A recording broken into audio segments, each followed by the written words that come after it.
Kalila va Dimna. Dimnaning qarg'a haqidagi hikoyati. Bir qarg'a tog'dagi daraxtda o'ziga in qurgan ekan. Uning yaqinida bir ilon uyasi bor ekan. Qarg'a bola ochishi bilan ilon uning bolalarini yeb qo'yaverar ekan. Bir kuni qarg'a nasihat qilmoqchi bo'lib ilonning yoniga keldi va dedi: "Yodingda saqla, shunday masal bor. Zulm qilichini ishlatgan xuddi shu qilichdan o'zi halok bo'ladi." Biroq qarg'aning bu nasihati ilonga albatta ta'sir qilmadi. Shundan keyin qarg'a o'z do'sti shaqolning yoniga keldi va dedi: "Bu zolimning zulmidan bir iloj qilib qutulmoqchiman." Shaqol so'radi: "Qanday qilib qutulmoqchisan?" Qarg'a dedi: "Ilon uxlagan vaqtda tumshug'im bilan uning ko'zlarini o'yib olaman. Zora shundan keyin jondan aziz bolalarim uning balosidan xalos bo'lasalar." Shaqol dedi: "Bu to'g'ri tadbir emas. Dushmanga qarshi shunday bir tadbir ko'rki, o'zingga zarar yetmasin. Sen bu fikringdan voz kech. Qisqichbaqani o'ldirmoqchi bo'lgan baliqchi qush kabi o'z aziz joningni halok qilib qo'yma." Qarg'a so'radi: "U o'zini qanday halok etibdi?" Qarg'aning hikoyati. Bir baliqchi qush ko'l qirg'og'ida o'ziga uya qilgan ekan. Istaganicha baliq tutib yer va rohat farog'atda yasharkan.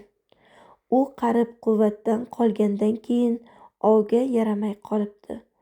Afsus, umrim tez o'tib ketdi va qarigan chog'da tajribadan boshqa hech narsam qolmadi. Endi quvvatim ketganida biror yo'l topib qolgan kunlarimni kechirishim kerak deb qayg'uga botgan holda ko'l yoqasiga kelib qo'ndi. Shunda uzoqdan qisqichbaqa uni ko'rib yoniga keldi va so'radi: "Nima bo'ldi? Nega g'amgin ko'rinasan?"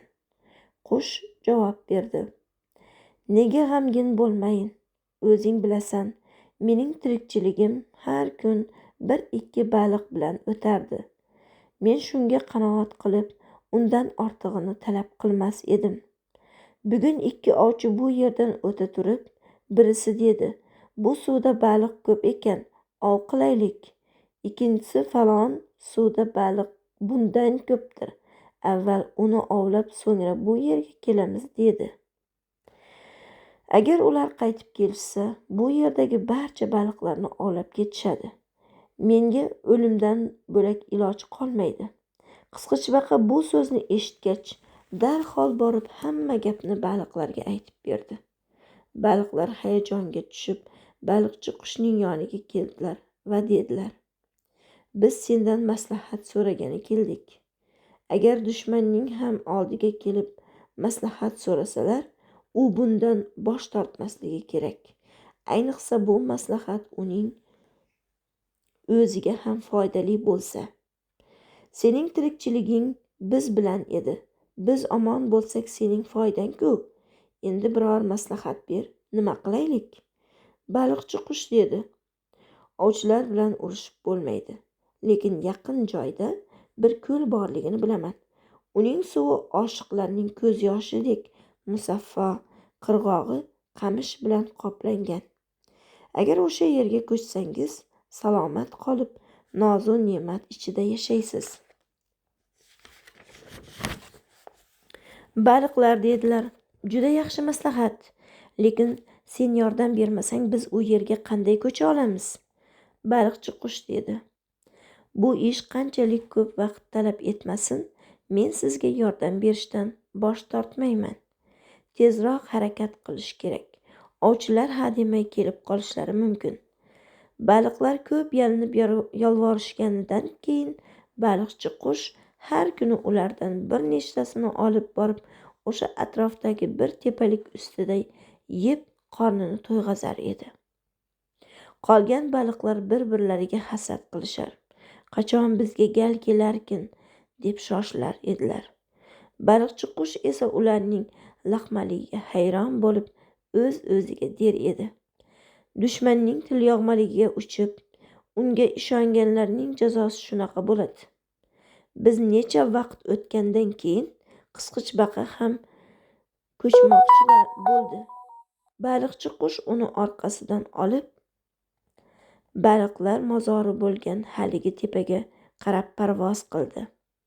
Qisqichbaqa uzoqdan juda ko'p baliq suyagini ko'rib voqeani angladi va o'z-o'ziga dedi: tahlika vaqtida dushmanga qarshi chora ko'rmaslik o'z joningga qasd qilish bilan barobar. Kishi dushmandan g'olib kelsa shuhrat qozonadi, halok bo'lsa nomi qoladi. Shunday deb qisqichbaqa baliqchi qushning bo'yniga qisqichlarini cho'zib bo'g'zidan oldi va shunday qattiq siqdiki, u behush bo'lib qulab tushdi va til tortmay jon berdi.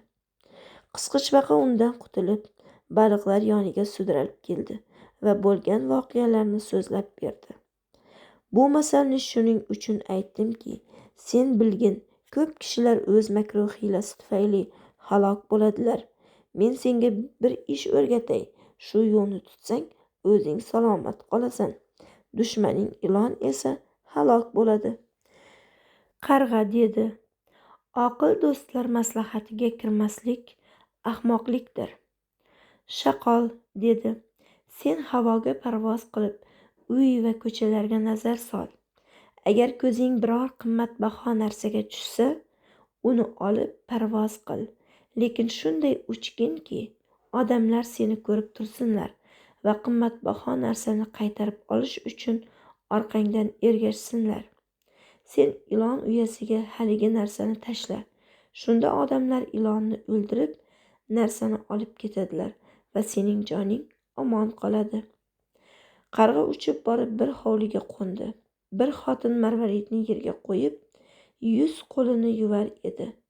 Qarg'a marvaridni olib qochdi va shaqol aytganidek uni uyasi oldida yotgan ilonning yoniga tashladi. Qarg'aga ergashib kelgan kishilar ilonni o'ldirdilar va marvaridni olib ketdilar.